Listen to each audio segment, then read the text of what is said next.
El tema que vamos a tratar es jueces, las consecuencias de no obedecer a Dios. Jueces, las consecuencias de no obedecer a Dios. Así que le pido el favor que abra su Biblia en el libro de los jueces. Nuestro texto de hoy va a ser en el libro de los jueces, así que abra su Biblia, jueces, pero le pido el favor que pueda mirar en el capítulo 2. No sé si tiene la opción de mirar ahí. Jueces capítulo 2. Revise ahí, jueces capítulo 2. Vamos a leer desde el versículo 6 en adelante. Y voy a leerlo en esta versión que tengo acá, que es la Reina Valera. Porque ya Josué había despedido al pueblo, y los hijos de Israel se habían ido cada uno a su heredad para poseerla. Y el pueblo había servido a Jehová todo el tiempo de Josué y todo el tiempo de los ancianos que sobrevivieron a Josué, los cuales habían visto las grandes obras de Jehová que él había hecho por Israel. Pero murió Josué, hijo de Nun, siervo de Jehová, siendo de 110 años, y lo sepultaron en su heredad de Timnat-Sera, en el monte de Efraín, al norte del monte de Gaz. Y toda aquella generación también fue reunida a sus padres, y se levantó después de ellos otra generación que no conocía a Jehová ni la obra que él había hecho por Israel. Después los hijos de Israel hicieron lo malo ante los ojos de Jehová y sirvieron a los Baales. Dejaron a Jehová, el Dios de sus padres, que los había sacado de la tierra de Egipto, y se fueron tras otros dioses, los dioses de los pueblos que estaban en sus alrededores, a los cuales adoraron y provocaron a ira a Jehová. Y dejaron a Jehová y adoraron a Baal y a Astarot. Y se encendió contra Israel el furor de Jehová, el cual los entregó en manos de robadores que los despojaran, y los vendió en manos de sus enemigos de alrededor, y no pudieron ya hacer frente a sus enemigos. Por donde quiera que salían, la mano de Jehová estaba contra ellos para mal. Jehová había dicho así, como Jehová se los había jurado, y ellos tuvieron gran aflicción. Y Jehová levantó jueces que los libraran de manos de los que les despojaban. Pero tampoco oyeron a sus jueces, sino que se fueron tras dioses ajenos a los cuales adoraron. Se apartaron pronto del camino en que anduvieron sus padres, obedeciendo a los mandamientos de Jehová. Y cuando Jehová les levantaba jueces, Jehová estaba con el juez y los libraba de mano de los enemigos todo el tiempo de aquel juez, porque Jehová era movido a misericordia por sus gemidos a causa de los que los oprimían y afligían. Mas acontecía que al morir el juez, ellos volvían atrás y se corrompían más que sus padres, siguiendo a dioses ajenos para servirles e inclinándose delante de ellos, y no se apartaban de sus obras ni de su obstinado camino. Y la ira de Jehová se encendió contra Israel y dijo: por cuanto este pueblo traspasa mi pacto que ordené a sus padres y no obedece mi voz, tampoco yo volveré a arrojar más delante de ellos a ninguna de las naciones que dejó Josué cuando murió, para probar con ellas a Israel si procurarían o no servir el camino de Jehová, andando él como los que siguieron a su padre. Por esto dejó Jehová aquellas naciones sin arrojarlas de una vez, y no las entregó en mano de Josué. Bien, estamos ante un texto bastante pesado. Es un texto de épocas, es un texto de años, es un texto de generaciones. Un texto que va a mostrar que la generación de Josué, el gran libertador, de Josué, ese hombre que con todo el poder, con toda su fuerza, que sucedió a Moisés, hizo obras portentosas, ahora ha fallecido. e incluso han fallecido las personas que trabajaban con Josué, que fueron unos ancianos, que fueron unas personas que en su tiempo de jóvenes eran guerreros y fuertes y ayudaron a conquistar territorios. De hecho, Josué le tocó la tarea más dura y fue la de conquistar. Pero notamos que lo que debe haber el texto, este capítulo, es que la época de los jueces fue una época pesada, una época donde el pueblo de Israel, parece que los padres que vieron las obras de Dios habían muerto y no habían enseñado a sus hijos, no le habían dicho, conozcan quién es Jehová. Ahora, no significa esto que no les hayan transmitido por oralidad, porque en esa época no estaba escrito todo, solamente tenían las tablas de la ley, las otras, las de reemplazo, porque las primeras las partió Moisés de la rabia, pero tenían las ordenanzas a nivel oral y tenían las nuevas tablas de la ley. Ahora, y recuerden que tenían todos los dichos y leyes que se había escrito o que se había narrado en Levítico, en Deuteronomio, etc. Entonces, pareciera ser que les había entrado por un oído y le había salido por el otro.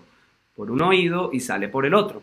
Eso es lo que estaba pasando. La cita inicial es Josué, capítulo 2, versículos 6 hasta el último del capítulo 2. Estamos viendo. Pero, como les dije que íbamos a ver Jueces, el libro completo de Jueces, entonces esto es un viaje bien fuerte que vamos a tener. Porque vamos a navegar, vamos a ir por todo el libro, vamos a deslizar por él y vamos a mirar las cosas que Dios tiene preparadas para nosotros. Listo. Entonces, empecemos por el primer capítulo.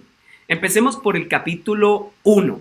Ahora, les había dicho que el libro de Jueces nos va a enseñar algo. Las consecuencias de no obedecer al Señor. Porque esa es la tesis que quiero mostrar. Que por no obedecer y no conocer al Señor, el pueblo de Israel se desvió y se fue tras la idolatría, tras la violencia y tras el egocentrismo.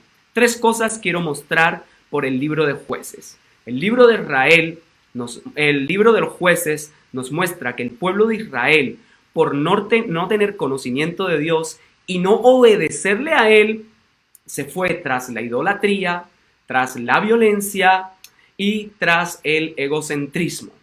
Y eso más adelante se va a traducir en etnocentrismo, pensar que son los únicos y que Dios los escogió solo para que ellos fueran los luminares del mundo y no para enseñar a otros. Entonces vamos a empezar y vamos a ver capítulo por capítulo y le pido el favor que tenga ahí abierta su Biblia y vamos a examinarlo. Ahora, este libro de Jueces es crudo, pareciera que no tiene censura. Es interesante que aquí se nos va a narrar tanto la idolatría, la violencia y el orgullo patrio no, el egocentrismo y las ganas de salir adelante solos, que se nos va a mostrar de una manera diferente como se ha narrado en los textos anteriores. En todo el Pentateuco se narran actos de violencia, pero no se describe de una manera tan frívola, tan fuerte como se describe aquí en Jueces, perdón. Aquí se describe de una manera minuciosa. Pareciera ser que mostrar los actos de violencia y cómo se hicieron está en el pensamiento del autor para mostrarles a ellos que no son tan buenos como ellos pensaban, que sus antepasados no fueron tan piadosos como ellos creían y que eso no solo les pasó a sus antepasados, sino que sigue pasando a lo largo de la historia en todos los pueblos. Generalmente cuando nosotros como cristianos, como creyentes de este tiempo, leemos los relatos de los jueces, a veces los blanqueamos un poco y los maquillamos de una manera como hermosa, porque decimos, no, es que este juez es bien chévere y yo no sé si les ha pasado que a veces han escuchado, no, vamos a hacer un congreso de mujeres que se va a llamar las Débora. Y todos, sí, claro, porque Débora fue o el nombre de otra. O no, vamos a hacer hoy vamos a hacer el congreso de caballeros que se llama Gedeones. Y todo el mundo, amén, aleluya. Pero realmente ¿vale la pena colocar unos nombres como eso? Vamos a mirarlo. Ahora, no quiero decir que esté mal, porque todos en algún momento pecamos o hemos pecado, incluso a veces estamos pecando y tenemos que arrepentirnos y reconocer a Dios como nuestro Señor y Salvador, a Cristo. Entonces, el problema con acercarnos al libro de los jueces es que a veces queremos maquillarlo. Queremos convertir a los jueces en esos héroes, en esos superpoderosos, en esos, no sé, si usted se veía los superamigos en su época, en esta época los de Marvel, los de no sé qué. Entonces, generalmente nosotros hermoseamos esos relatos, los ponemos bien bonitos. Entonces, le invito a ir al capítulo 1. Si empezamos a mirar el capítulo 1, vamos a ver que es una continuación del libro de Josué y las violencias propias de la guerra. La idolatría propia de estar expuestos a que habían habitado tierras cananeas y las ganas de sobresalir porque ellos querían tener una identidad propia. Para eso salían. Por eso esos tres componentes están presentes, que van a derivar en idolatría, en violencia y en egocentrismo. Entonces, versículos 4 en adelante del primer capítulo. Quiero que lo mire. Jueces 1 y vamos a leer.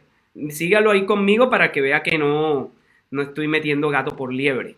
Entonces, Jueces capítulo 1, versículos 4 en adelante dice, y subió Judá y Jehová entregó en sus manos al cananeo y al fereceo, e hirieron de ellos en Besec a 10,000 hombres. Cuando habla de Judá, se refiere a la tribu de Judá, la primera que empezó a conquistar. Y hallaron a Adoni Besec en Besec. Entonces el texto sigue avanzando un poco y nos deja ver que subió Judá contra sus enemigos. Se nos va a empezar a mostrar un tipo de violencia que es propia de la guerra. Derrotan al canarreo, amorreo, etc. Pero el relato nos va a mostrar algo bastante pesado. Y es que dice en el versículo 5, sí, ahí está, capítulo 1, versículo 5. Y hallaron a Adoni Besec en Besec y pelearon contra él y derrotaron al cananeo y al fereceo. Mas Adoni Besec huyó y le siguieron y le prendieron y le cortaron los pulgares de las manos y de los pies.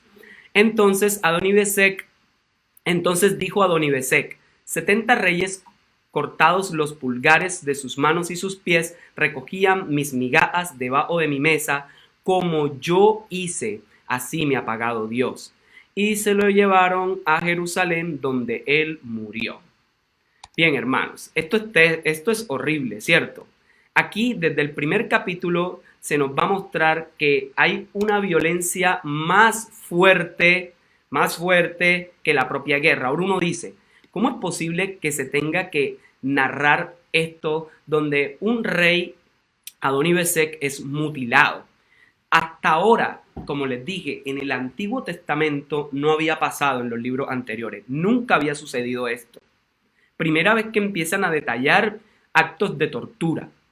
Empiezan a detallar este tipo de cosas. Ahora, si esto es una guerra antigua y obviamente sabemos que hay muertos, hay prisioneros, hay toda clase de actos pesados, ¿por qué hay que empezar el libro de Jueces hablando de tortura, hablando de esta manera?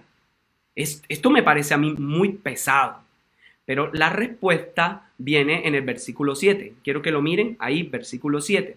El versículo 7 dice, entonces Adoni Besec dijo, 70 reyes le he cortado sus pulgares y sus manos, y ellos recogían comida, sus migajas debajo de mi mesa.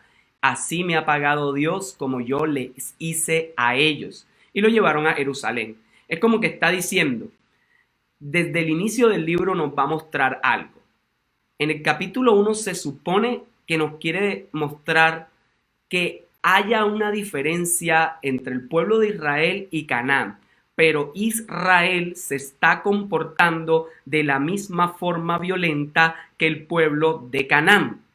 Ahora, ahí dice 70 reyes. Realmente eso es una hipérbole. Es la forma exagerada de decir, tenía todos bajo mi control. Porque realmente en ese pedacito de tierra no hubo ni 70 reyes, ni 70 reinos, ni nada de eso.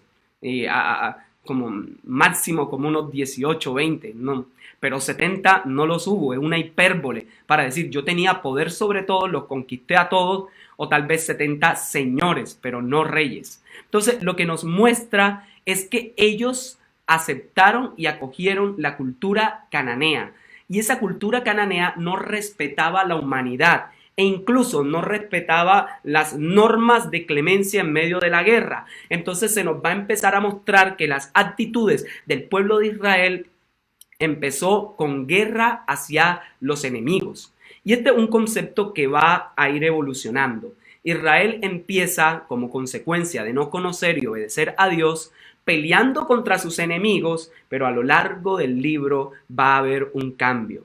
Va a pasar de pelear contra los enemigos a luchar contra sus propios hermanos, a luchar dentro de las mismas tribus y a luchar dentro de las mismas familias. Eso es lo que va a suceder por causa de no conocer y no obedecer a Dios. Entonces, los actos malvados del pueblo cananeo, que es perverso, que es asesino, que es violento, va a imitarlo la cultura del pueblo de Israel. Ahora pasemos al capítulo 2 y miren en el capítulo 2 del versículo 10 y dice: y toda aquella generación fue reunida a sus padres y se levantó después otra generación que no conocía a Jehová ni la obra que él había hecho por Israel. Y ese versículo 10 es la clave, hermanos. Este versículo 10 va a ser la clave del libro para comprenderlo, porque el texto nos va a explicar que el pueblo de Israel no había hecho relevo. El pueblo de Israel no había hecho el cambio generacional, no se habían explicado las instrucciones de Dios. Yo creo que esto es evidencia para nosotros lo importante que es trabajar con nuestros niños, con nuestros jóvenes, con las generaciones que vienen, con las personas que se integran nuevas a la iglesia, que deben ser discipuladas y deben ser cuidadas. No podemos olvidar que es necesario instruir a todas las generaciones, a los hijos de nuestros hijos, a los hijos de los hijos de los hijos, etcétera. No podemos abandonarlos, no podemos dejar de darles instrucción de parte del Señor. Creo que eso es importante. Entonces, esa es la clave del libro. Y lo interesante es que el libro nos va a decir esto, no, es que ellos no conocían a Dios. Era una generación que pasó después de Josué y de los ancianos y no sabían nada. Pero lo raro es que en el libro se nos dice que ellos hablan de Dios, predican de Dios, oran a Dios, luchan en nombre de Dios, hacen todo en nombre del Señor y en medio de eso han dejado, según el versículo 13, a Jehová por adorar a Baal y a Astarot. Eso quiere decir que como pueblo de Dios que ellos fueron, tenían en la boca al Señor, pero su corazón estaba lejos de Él.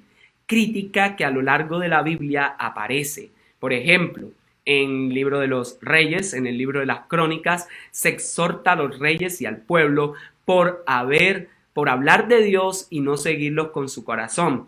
Y todo va a evolucionar hasta los profetas que vivieron en el tiempo de los reyes, que van a insistir al pueblo y le dicen, pero miren, ustedes han dejado los mandamientos, ustedes dicen que sirven a Dios, pero están sirviendo a los Baales.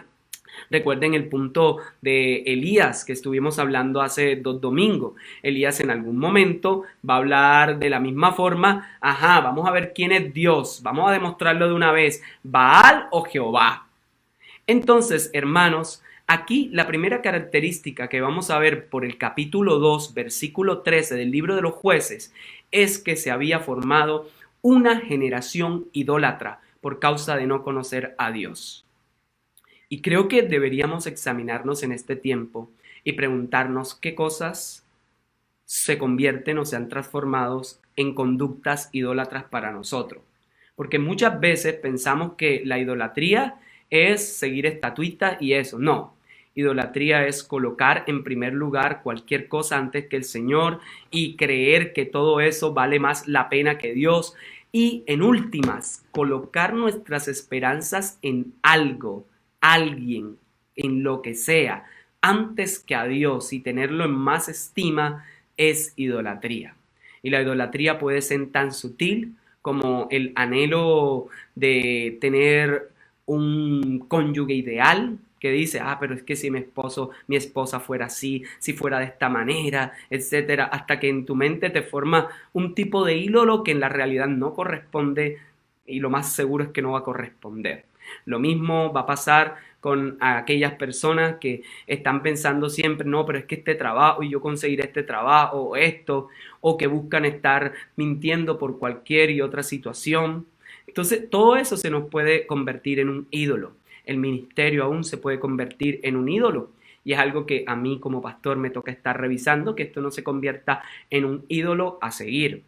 Lo mismo puede ser un carro, pueden ser los hijos y tantas otras cosas. De hecho, para muchos pudo ser que la pandemia les demostró que un ídolo eran los templos físicos o eran los lugares de culto, que pensaban que no podíamos ser iglesia sin estar físicamente en ese lugar, hasta que muchos abrieron los ojos y se dieron cuenta que ser iglesia implica que somos nosotros y no el lugar físico. Somos nosotros que nos reunimos en torno al Rey, no importa si es aquí en línea o en otro lugar.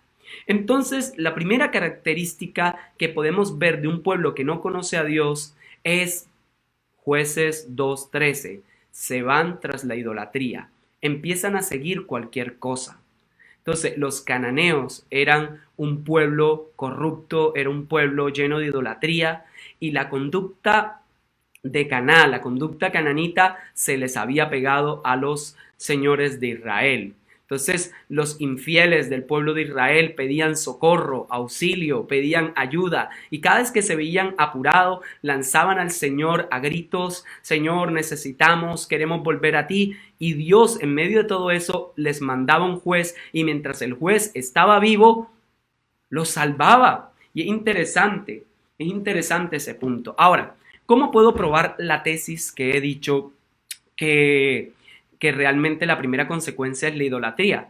Porque en el mismo capítulo, los versículos 21 al 23 nos dice el objetivo de que no hayan conquistado Josué a todos los pueblos. Dice, tampoco yo volveré a arrojar más de delante de ellos a ninguna de las naciones que dejó Josué cuando murió, para probar con ellas a Israel si procuran o no seguir el camino de Jehová, andando en él como lo siguieron sus padres. Por esto dejó, versículo 23, Jehová a aquellas naciones sin arrojarlas de una vez y no las entregó en manos de Josué.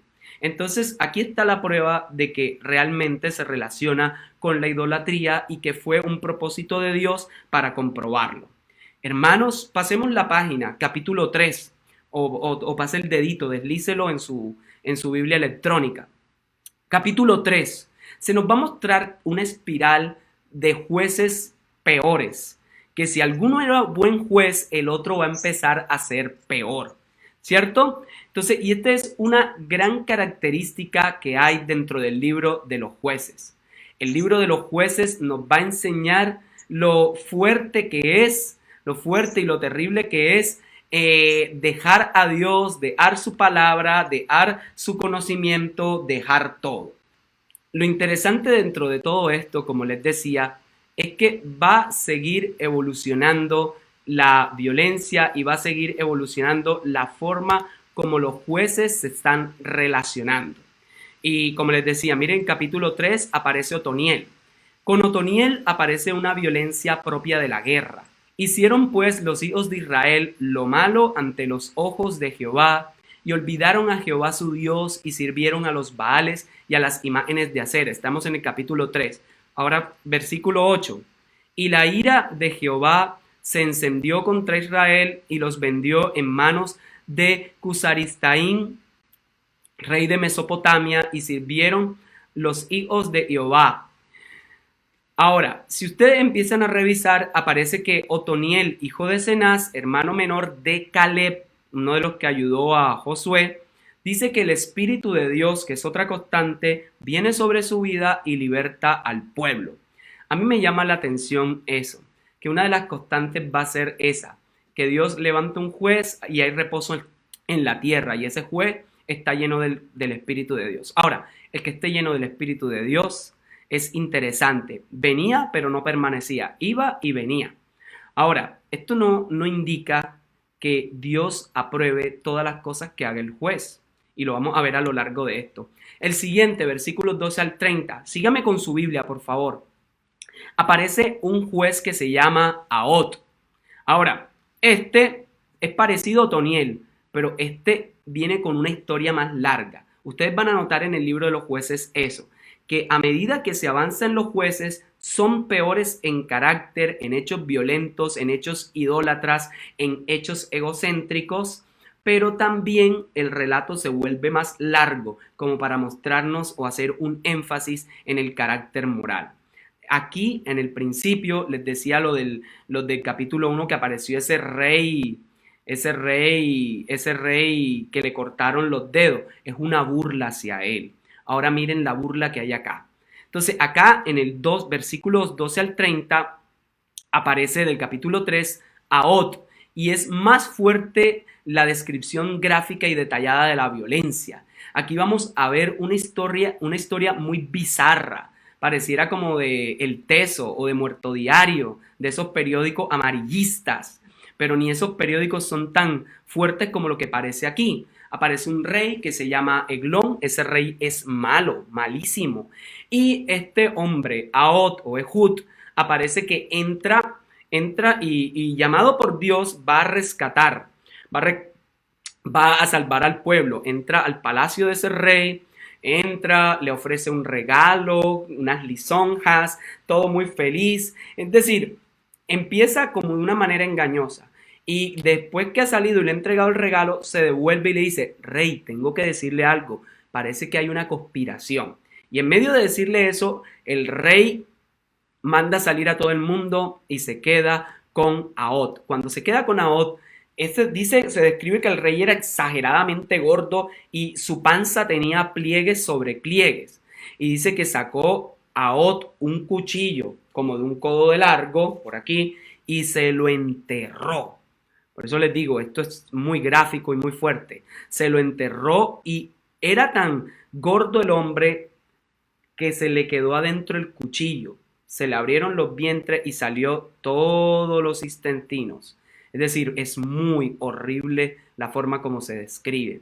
Y eso es fuerte porque pareciera que está burlándose de ese hombre. Es decir, el nombre Eglón es la misma palabra que se utiliza para hablar de becerro. Y cuando se habla de que era gordo, como un becerro gordo, como si el autor aludiera a eso, un becerro gordo que ha sido sacrificado y muerto para que se salvara Israel. Entonces el autor de haber que el pueblo que está leyendo el relato, en este caso Israel, estaba disfrutando de la maldad que se hacía para ser libre.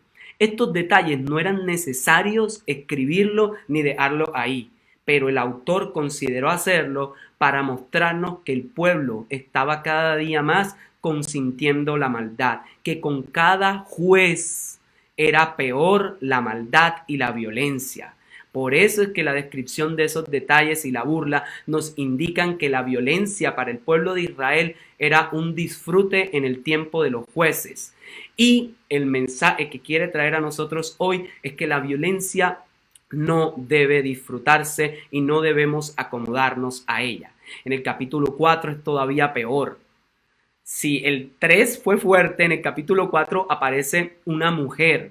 Es un relato que nos va a decir la violencia no tiene sexo, la idolatría no tiene sexo y el egocentrismo no tiene sexo. En este caso la violencia no tiene sexo. Ahora una mujer va a engañar al hombre más grande de guerra de esa época, el hombre con más caballos o carros de guerra, con un ejército grandísimo, va a ser engañado por una mujer. Y esa mujer, Jael, le va a decir, después que él ha entrado en un lugar, en una tierra, le dice, venga, ¿cómo está? ¿Por qué no entra aquí? venga, descanse. ¿Por qué no come algo? ¿Por qué no está tranquilo? Y mientras usted descansa, yo vigilo para que nadie lo mate. Pero esa mujer en el versículo 21 dice: pero Jael, mujer de Ber, tomó una estaca de la tienda, poniendo un mazo en su mano, se le acercó calladamente y le metió la estaca por las sienes y la enclavó en la tierra, pues él estaba cargado de sueño y cansado, y así murió. Aquí la burla es grande, porque ese hombre lleno de carros de guerra, ese hombre que es exageradamente poderoso, que se supone está en una cultura machista, y ese hombre, el que sabe, es asesinado de la forma, por así decirlo, más tonta por una mujer que en esa época no era tenida en cuenta. Entonces es una forma de burlar. Ahora, la burla es tan grande que si usted mira el capítulo siguiente, el 5, el hecho burlesco lo transforman en una poesía. Miren cómo se va a disfrutar en forma de poema esto. Y a veces, muchas veces en la iglesia se utiliza este canto de Débora para cantarlo y homenajear. Pero lean los versículos 24, dice: bendita eres entre las mujeres, Jael, no es María, bendita mujer de Eber Seneo, sobre las mujeres bendita sea en la tienda. Dice: él pidió agua y ella le dio leche. En tazón de nobles le presentó crema. Tendió su mano a la estaca y su diestra al mazo de trabajadores. Golpeó a Sísara, hirió su cabeza y le horadó y atravesó sus sienes. Cayó encorvado entre sus pies, quedó tendido entre sus pies, cayó encorvado. Donde se encorvó, allí cayó muerto. ¿Qué les parece esa forma poética de narrar un hecho tan fuerte? ¿Cierto? Pueden dejar sus comentarios ahí en Meet. Es pesado, pero pareciera que nos está mostrando que la violencia alcanza niveles tan grandes que hasta hacen cantos y odas. Y esto me recuerda aquí en Colombia, que muchos asesinatos son celebrados, son cantados. A veces, cuando asesinan a alguien, hacen estatuas, y en esta época se hacen memes. Cuando una persona es violentada o pasa algo, en las redes sociales lo colocan, y eso indica que en Colombia está pasando el efecto de los jueces, y que a veces en nuestras iglesias pasa lo mismo, que nos hemos acostumbrado al mal y nos hemos adaptado a él, y por causa de dejar a Dios, por causa de todo eso, hemos empezado a actuar de la forma violenta como actúan los malos. Ahora, quiero que siga mirando y mire ahí en ese mismo capítulo lo que viene. Es decir, si hasta este momento el poema es una burla, va a ser más grande. Versículo 28. Entonces dice: la madre de Sísara se asoma a la ventana y por entre las celosías a voces dice: ¿por qué tarda su carro en venir? ¿Por qué las ruedas de sus carros se detienen? Las más avisadas de sus damas le respondían, y aún ella se respondía a sí misma: ¿no han hallado botín y no han hallado botín y lo están repartiendo? A cada uno una doncella o dos. Las vestiduras de colores para Sísara, las vestiduras bordadas de colores, la ropa de color bordada de ambos lados para jefes de los que tomen el botín. Así perezcan tus enemigos, oh Jehová, mas los que te aman sean como el sol cuando sale en su fuerza, y la tierra reposó 40 años. Miren esta poesía. Ella se va a imaginar, ojo, Débora, la otra juez, se va a imaginar después de la escena cómo está la mamá del rey esperándolo. Y la mamá está preocupada: oiga, mi hijo se está demorando. Pero ella, en su propio razonamiento con la que está ahí, dice: bueno, debe ser que el botín de guerra es grande. Hay tanto oro, tantos vestidos que se lo están repartiendo. Pero ojo, aquí viene lo más fuerte, lo del versículo 30. A cada uno una doncella o dos. Como diciendo: la mamá debe estar pensando, y realmente no se sabía si la mamá de ese hombre estaba vivo o no, pero el poema lo hacen de esa manera. y dice, ay, le debe estar tocando una o dos mujeres, una o dos doncellas, y lo que no saben es que una de las mujeres fue la que lo mató. Es una forma sarcástica y satírica de burlarse de ellos. Entonces, esto es más fuerte. Ahora, el capítulo 6, hay un giro en torno a la violencia y la idolatría.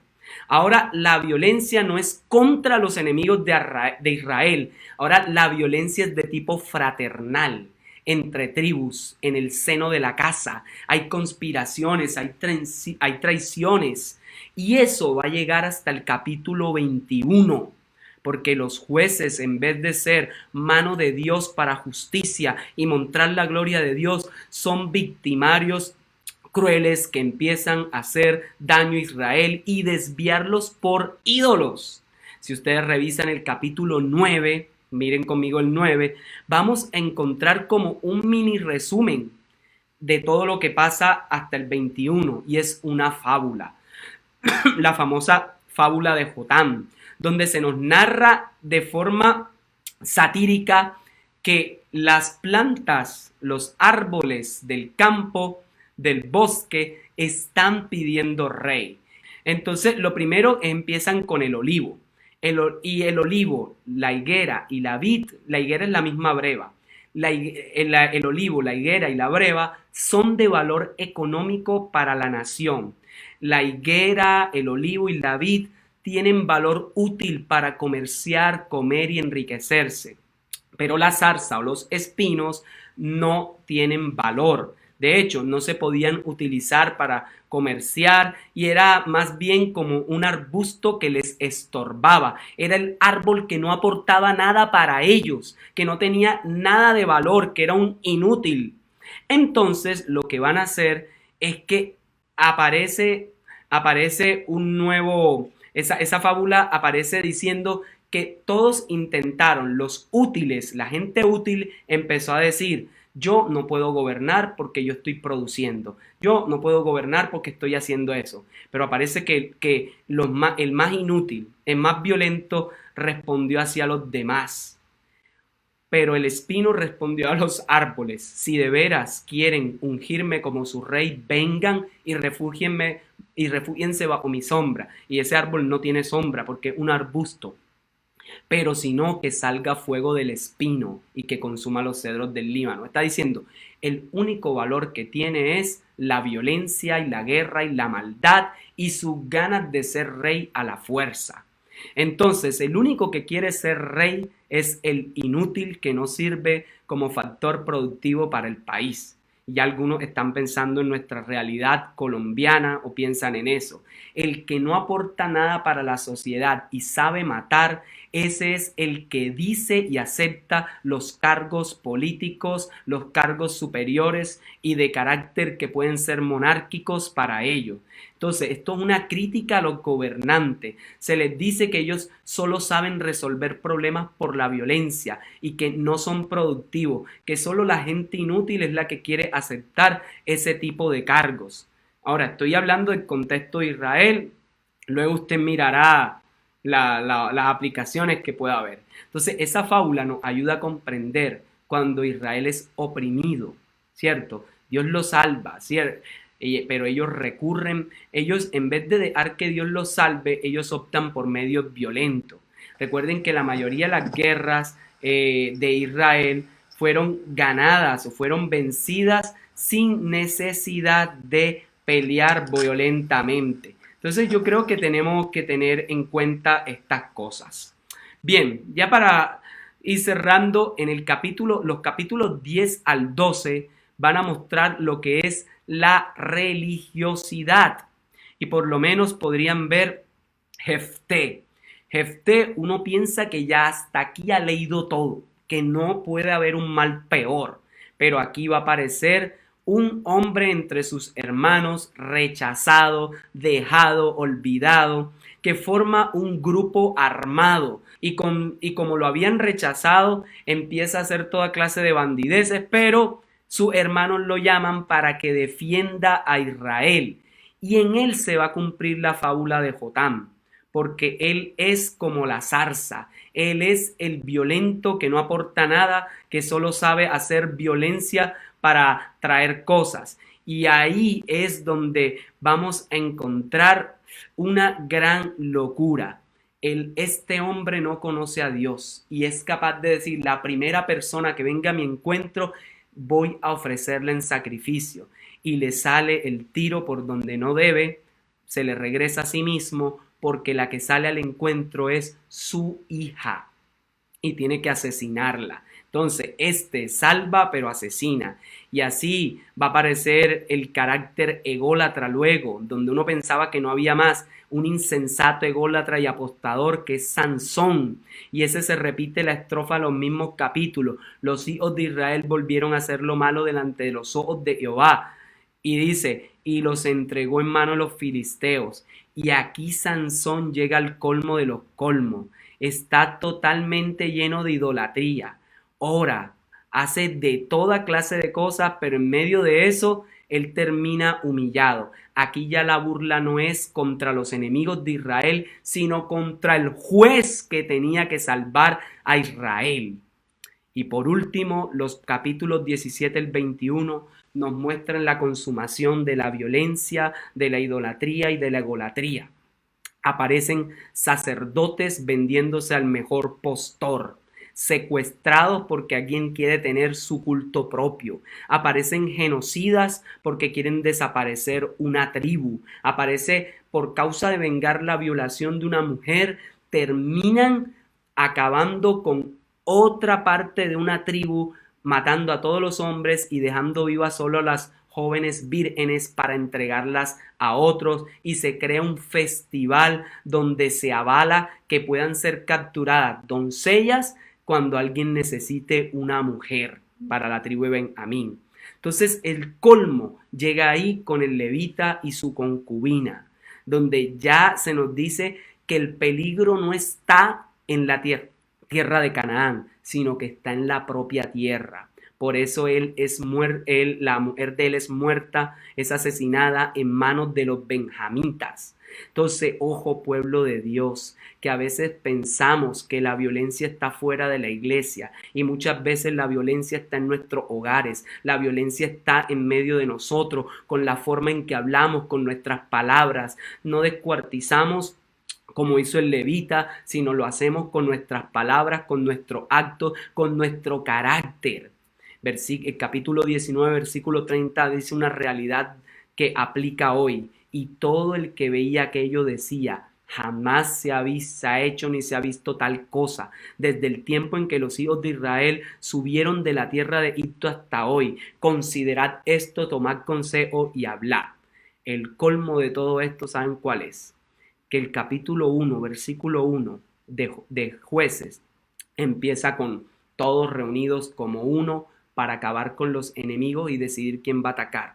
Ahora aquí, desde el capítulo 20, se va a ver que todos se reúnen a una, pero no para acabar a los enemigos de afuera, sino a sus propios hermanos.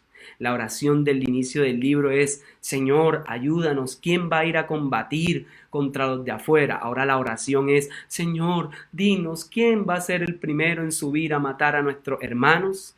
A veces nuestras oraciones se convierten en armas de guerra. Y no estoy hablando de guerra espiritual, sino de guerra entre nosotros mismos. Y eso pasa cuando no conocemos a Dios y lo desobedecemos, cuando lo dejamos y tomamos la justicia por nuestra propia mano. ¿Qué te produce oír de la violencia? ¿Qué te produce oír de la idolatría o oír del COVID?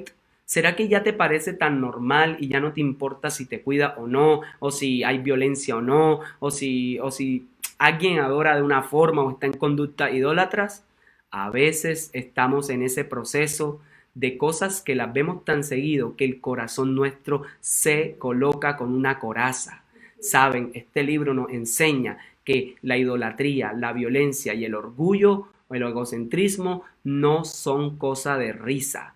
Ellos ahí se burlan y aprovechan, pero acá definitivamente nos dejan ver que la cosa no es así. Hermanos, yo creo que podemos aprender cosas. Por ejemplo, Abimelech salvó a Israel de los enemigos, pero mató a 70 de sus hermanos. Gedeón dice que no es rey, pero sus actitudes son déspotas y hace lo que quiere. Jefté libera al pueblo, pero él asesina a su hija creyendo que va a agradar a Dios porque es el sacrificio por haber dado libertad. Dios salva a Israel, es cierto, de formas raras y extrañas, pero Él no avala la violencia producto de eso. Recuerden que muchas veces se nos muestra que con cántaros, que nada más aplaudiendo, dando vueltas a una muralla, es que cae el enemigo. Entonces, Dios no avala la violencia. La violencia no se esconde ni se maquilla en la Biblia. En la guerra hay violencia, hay tortura y cosas, pero nosotros no debemos tener ese tipo de conducta. Nosotros no podemos volvernos insensibles ante el pecado manifestado en esas formas. Jesús nos enseñó a perdonar. Jesús nos enseñó a no devolver violencia con violencia. Jesús nos enseñó que nosotros debemos tomar su mensaje entendiendo que Él vino a enseñarnos a vivir como en las bienaventuranzas, a dar la otra mejilla, a sufrir, a orar sin hipocresía, a ayunar sin hipocresía, a no pararnos para mostrarnos nosotros como los máximos y dejar de levantar ídolos propios para sentirnos bien en nuestros corazones. Tenemos que renunciar a eso y cambiar. Aunque el libro de Hebreos mencione a los hombres de la fe, ellos sí, es seguro que tienen fe, pero no se puede negar que al mismo tiempo fueron idólatras. Dejaron a Dios y fueron violentos y se salieron muchas veces con la suya. Pero Hebreos solo toma el aspecto de la fe, de la confianza en ese sentido. Jueces critica la conducta moral de ellos, así como en un momento se critica a David y Salomón. Se muestra que ellos tienen fe, pero no significa que ellos sean avalados en todos sus actos. El hecho de que tengas fe, y no sé qué tipo de fe, no significa que seas cristiano. Necesitas depositar tu fe en el Señor y vivirla. Necesitas depositar tu fe y hacerla carne, porque si no, tal fe es vana, no sirve y se convierte en una mera religión. Hermanos, oremos y oremos no como los jueces para matar con nuestros comentarios, chismes o cosas a los hermanos, o para secuestrar sacerdotes y tener el propio culto, o para hablar de Dios y hacer toda clase de ídolos como lo hicieron allá, o hacer como en Colombia que dicen Dios te bendiga, decimos como cristianos Dios te bendiga, pero la corrupción y la violencia está a la flor de piel. Dios nos ayude en medio de esto. Señor, muchas gracias. Muchas gracias por este tiempo.